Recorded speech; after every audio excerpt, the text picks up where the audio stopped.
అందరికీ నమస్తే. నా పేరు శ్రీకాంత్. ఫస్ట్ టైం మీరు మన ఛానల్ చూస్తుంటే సబ్స్క్రైబ్ చేస్తారని మనస్ఫూర్తిగా కోరుకుంటున్నా. ఇక విషయంలోకి వెళ్తే ఇప్పుడు మీకు ఒక వీడియో చూపిస్తాను. వీడు జగన్మోహన్ రెడ్డి అధికారంలో ఉన్నాడు కదా అని చెప్పి ఇష్టాసారంగా మాట్లాడాడంట.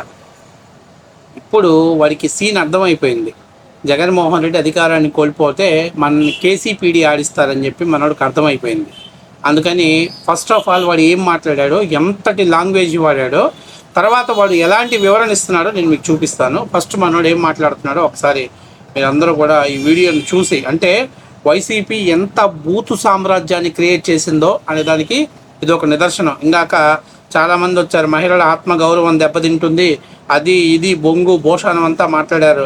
ఎవరు వైఎస్ఆర్సీపీ పార్టీలో ఉన్నటువంటి అమ్మలెక్కలు. నేను వాళ్ళని అమ్మలెక్కలేనంట. సరే, ఇప్పుడు మనోడు చూడు ఎంత అద్భుతమైనటువంటి భాషను వాడుతున్నాడో ఒకసారి చూడండి.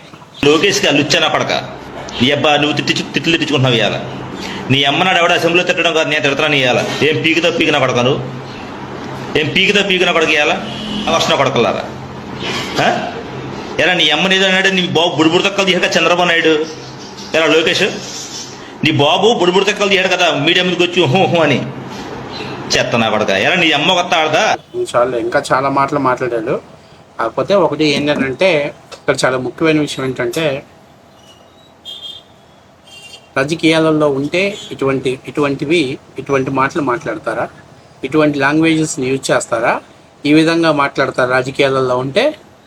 అంతేనా జగన్మోహన్ రెడ్డి గారు మీ పార్టీ కార్యకర్తలకు నాయకులకు మీరు నేర్పించినటువంటి సంస్కృతి?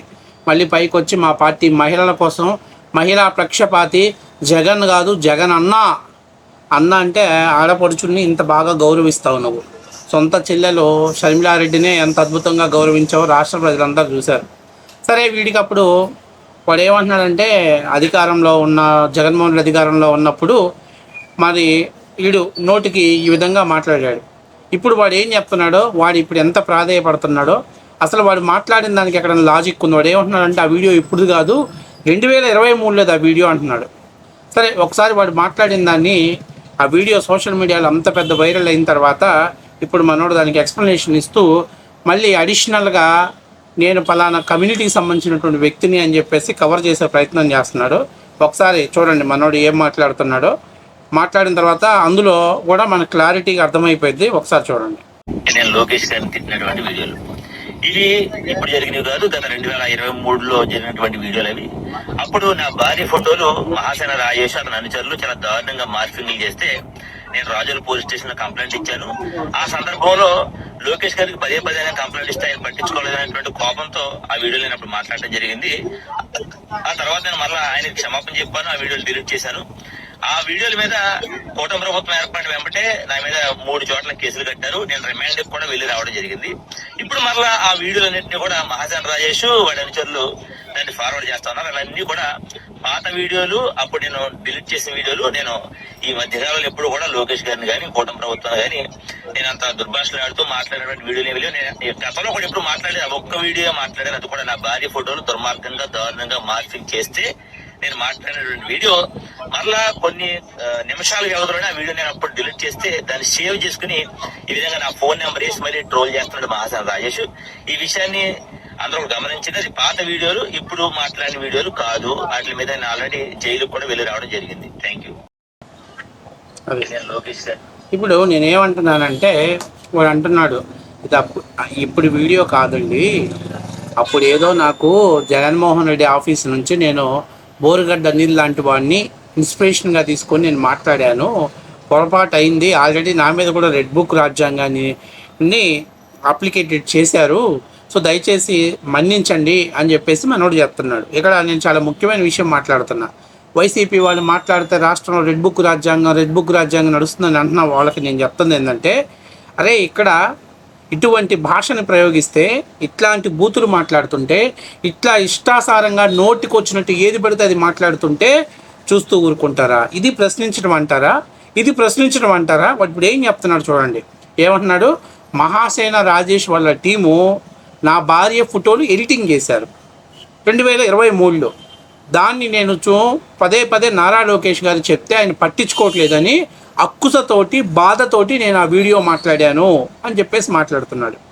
అంటే నేనేమంటున్నానంటే, నిజంగా కానీ నీ భార్య ఫోటోలు ఎడిటింగ్ చేసి మార్ఫింగ్ చేశాడు మహాసేన రాజేష్ నువ్వు అనుకుంటే, అప్పుడు 2023లో మహాసేన రాజేష్ ఎక్కడ దొరుకుతాడా, లోపలేద్దాం, జైల్లో వేద్దాం, మహాసేన రాజేష్ని కేసులు పెట్టి లోపల పెట్టాలని జగన్ ప్రభుత్వం విశ్వ ప్రయత్నాలు చేస్తుంది. ఎవడైనా ఇంత అద్భుతమైనటువంటి అవకాశాన్ని జగన్మోహన్ రెడ్డి గారు వదులుకుంటారా? అంటే ఏదో ఒక పిచ్చి లాజిక్ చెప్పటం, పిచ్చి మాటలు చెప్పటం, పిచ్చి కూతలు పోయటం, దాన్ని ఇప్పుడు కవర్ చేసుకునే పనిలో ఉన్నారు. నేను ఇంకో ముఖ్యమైన విషయం చెప్తున్నా వాడికి, అరే 2023లో రాష్ట్రంలో జగన్మోహన్ రెడ్డి ప్రభుత్వం ఉంది. నారా లోకేష్కి విజ్ఞప్తి చేసుకోవడమైనా, నారా లోకేష్ అక్కడెక్కడ చిత్తూరు జిల్లాలో ఎక్కడ పాదయాత్ర చేస్తుంటే వచ్చి కలిసావా, లేకపోతే అర్జీ ఇచ్చావా, దానికి సంబంధించిన ఫోటో ఉంటే బయట పెట్టరా? అంటే వీడికి అప్పుడు ఏమనుకున్నానంటే జగన్మోహన్ రెడ్డి ఇంకో 30 ఏళ్ళు ఉంటాడులే, ఇబ్బంది ఏమి లేదులే, మనం ఏమైనా మాట్లాడవచ్చులే, మన ఇష్టం వచ్చినట్టు మాట్లాడవచ్చులే అని జీ బలిసి నోటికి ఎట్లా పడితే అట్లా మాట్లాడి ఇప్పుడు చూసావా లోకేష్ గారు, అరే నువ్వు నిజంగా కానీ మొగోడివి అయితే, ఇప్పుడు కూడా నువ్వు ఆ లాంగ్వేజ్ వాడరా, ఎందుకు వాడలేకపోతున్నావు? భయమా? అధికారం ఉంటే మాట్లాడతావా? ప్రశ్నించడానికి, బూతులు తిట్టడానికి వైసీపీ వాళ్ళు తేడా తెలుసుకోవాలి. ఇప్పుడు వీడికి భయం పుట్టింది. మళ్ళీ ఈ వీడియో ఎక్కడ సర్క్యులేట్ అయిద్దా, ప్రతి వాడు అన్న వీడిని వదిలిపెట్టొద్దన్న, రెడ్ బుక్ రాజ్యాంగంలో వీడి పేరు చూడండి అన్న అని అంటున్నారని వీడికి కారిపోతున్నాయి నా కొడుక్కి. అందుకే వాడు మీడియా ముందుకు వచ్చి ఎక్స్ప్లెనేషన్ చేస్తున్నాడు. అసలు నాకు అర్థం కావట్లా, ఎవడైనా చెప్పేదానికి ఏమైనా సందర్భం ఉందా? ఎవడో రాజేష్ మహాసేన నీ భార్య ఫోటోలు ఎడిటింగ్ చేస్తే రాజేష్ మహాసేన్ తిట్టుకో, అది కరెక్ట్ పద్ధతి కదా. అరే ఎవరు తప్పు చేసినా నారా లోకేష్ గారిని తిడుతున్నారంటే, లోకేష్ని తిట్టా చంద్రబాబు నాయుడు తిడుతున్నాం అంటే, ఇప్పుడు వైసీపీ కార్యకర్తలు తప్పు చేస్తే ఇక జగన్మోహన్ రెడ్డి గారిని, భారతిరెడ్డి గారిని తిట్టాలా? నీ లాజిక్ ప్రకారం అంతేనా? రేపటి నుంచి జగన్మోహన్ రెడ్డి గారిని, భారతిరెడ్డి గారిని తిట్టాలా? అది కరెక్ట్ పద్ధతేనా? అది సరైన పద్ధతేనా? అది కరెక్ట్గా సరిపోయేటువంటి విధానమేనా? ఇవన్నీ కూడా అబద్ధాలు వాడు చెప్తుంది. 2024 ముందు ఒక్కొక్కడికి బలిసి మమ్మల్ని ఎవడేం పీకుతాడు, మమ్మల్ని ఏం పీకలేడు, మా వెనకాల జగన్మోహన్ రెడ్డి ఉన్నాడు, మేము ఒక బూతు సామ్రాజ్యాన్ని క్రియేట్ చేశాం అని చెప్పేసి అన్నాడు. కానీ ఒక్కటి మాత్రం వాస్తవం, తెలుగుదేశం పార్టీ కార్యకర్తలు అలాంటి వీడియో వాడిన తర్వాత కనీసం వాడి మీద మ్యాన్ హ్యాండ్లింగ్ కూడా చేయకుండా వాడిని వదిలిపెట్టేసి ఏదో నాకు ఆల్రెడీ కేసులు ఉన్నాయి, నన్ను రిమాండ్కి వెళ్ళాను అది అని చెప్తున్నాడు. కానీ నిజమైనటువంటి కార్యకర్తలు నిజంగానే రాజోల్లో వీడిని కేసీపీడీ ఆడించాడు, నిజంగా తెలుగుదేశం పార్టీ కార్యకర్తలు. ఎందుకంటే ఇది ఒక చిన్న విషయం కాదు. ఒక పార్టీ అధినాయకుడిని, ఆయన సతీమణి గారిని, అలాగే ఆయన కుమారుణ్ణి అంత నీచమైనటువంటి భాష, ఎవడో సిరిపల్లి రాజేష్ అనేటువంటి మహాసేన రాజేష్ అనేటువంటి వ్యక్తి ఏదో ఇతని భార్య ఫోటోలు ఎడిటింగ్ చేసి మార్ఫింగ్ చేసి పెట్టాడంట. దానికి కోపం వచ్చేసి నారా లోకేష్ గారు, భువనేశ్వరి గారు, చంద్రబాబు నాయుడు ఏం చేశారా? అసలు దీనికి సంబంధం ఏమైనా ఉందా? అరే తింగర్ నా కొడక, ఎక్కడ తలనొప్పి పుడితే ఇక్కడ జెండు బాము రాసుకోవాలి, ఇక్కడ తలనొప్పి పుడితే ఇక్కడ పూస్తావా జెండు బాము, ఎక్కడ పూస్తావా జెండు బాము? ఇవన్నీ అవాస్తవాలు. వీడు ఇలాంటి వాడు ఇంకెవడైనా భవిష్యత్తులో నోరు తెరవకుండా ఉండాలి అంటే ఖచ్చితంగా వీడికి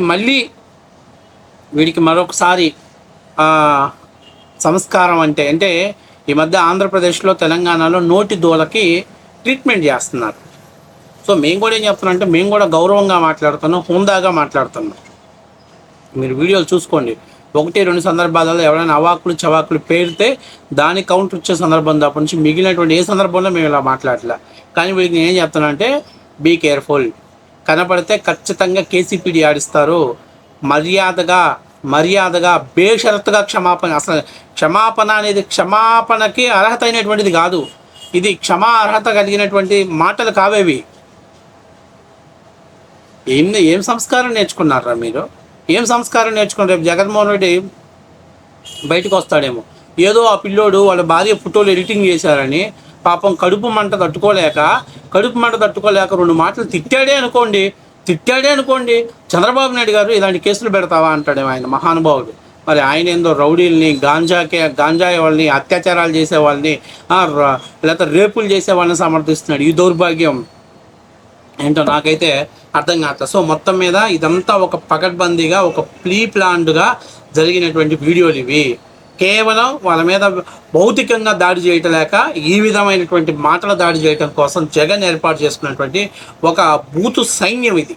కాబట్టి ఈ సైన్యాన్ని కూకటేళ్లతో పెకలించడానికి, వీళ్ళకు సరైన విధంగా శిక్ష పట్టడానికి తెలుగుదేశం పార్టీ వాళ్ళు చూడాలి తప్ప నుంచి ఉపేక్షిస్తే మాత్రం ఖచ్చితంగా 2029లో ఇలాంటి లోఫర్ గాళ్ళు, లఫంగి గాళ్ళు బజార్కి ఒకడు పుట్టుకొస్తాడు.